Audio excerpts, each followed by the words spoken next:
Bismillahirrahmanirrahim. Assalamualaikum warahmatullahi wabarakatuh.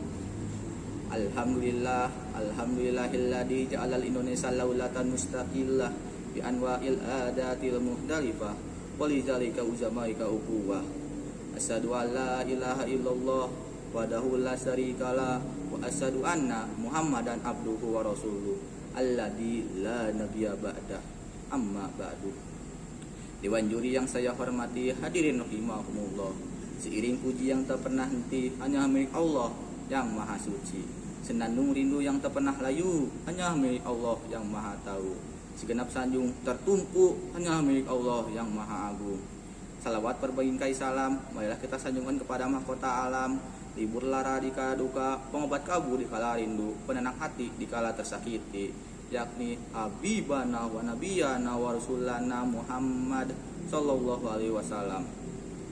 Dewan juri yang saya hormati, hadirin rahimakumullah. Pada kesempatan yang indah ini, izinkanlah saya Adit Mbaputa untuk menyampaikan sebuah tausiah dengan tema peran pemuda di zaman milenial. Berbicara mengenai pemuda, pastilah identik dengan masa muda, masa yang hebat luar biasa, dikarenakan masa muda adalah masa yang paling tepat, masa yang paling kuat untuk terus senantiasa taat kepada Allah yang maha kuasa. Hal ini seirama dengan pendapat salah seorang ulama tafsir Al-Quran, Syekh Al-Fida Ismail bin Katsir. Dia menyatakan dalam kitab tafsirnya, masa muda adalah masa yang penuh kekuatan setelah sebelumnya berada pada masa kelemahan. Hadirin rahimakumullah, sehingga pantasnya proklamator kita pernah berkata, berikanlah aku 10 orang pemuda, niscaya akan kita goncangkan dunia ini dengannya. Dewan juri yang saya hormati, hadirin hadirat rahimakumullah. Masa muda merupakan nikmat dari Allah Subhanahu wa taala, yang dimana kita sebagai pemuda dianugerahi bentuk fisik yang kuat, mata melihat dengan tepat, tangan bisa mengangkat benda yang berat, kaki masih bisa berlari dengan cepat, wajah tampan atau cantik memikat. Maka gunakanlah wahai pemuda untuk terus senantiasa taat kepada Allah yang maha hebat. Hadirin rahimakumullah. Kemudian pasti timbul pertanyaan dalam hati kita, bagaimana kita sebagai seorang pemuda yang merupakan harapan bangsa, juga harapan mertua dalam menghadapi dampak negatif dari era globalisasi di zaman milenial ini, supaya kita terhindar dari narkoba dan lain sebagainya.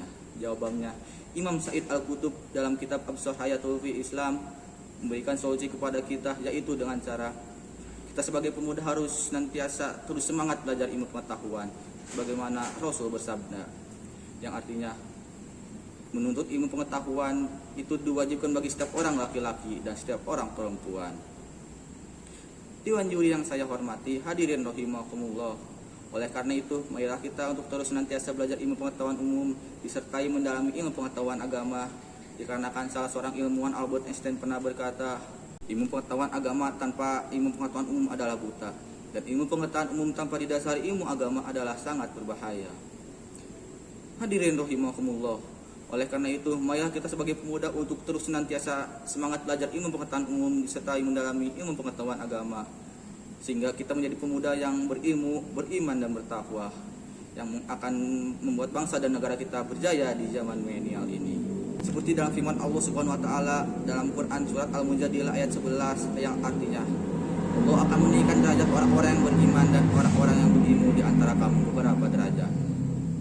Hadirin rahimakumullah, semoga kita menjadi pemuda harapan bangsa dan agama yang berilmu, beriman dan bertakwa, serta akhlakul karimah, dijauhi dari narkoba dan dekat dengan rahmat Allah yang maha kuasa, supaya kita hidup bahagia di dunia terlebih kelak di akhirat. Amin ya Allah ya rabbal alamin. Demikianlah materi yang dapat saya sampaikan. Terima kasih atas segala perhatiannya. Mohon maaf ada kesalahan dan kealfaan. Akhir kata, hidup sendirian tanpa kekasih. Cukup sekian dan terima kasih. Wallahul muwaffiq ila aqwamit thoriq. Wassalamualaikum warahmatullahi wabarakatuh.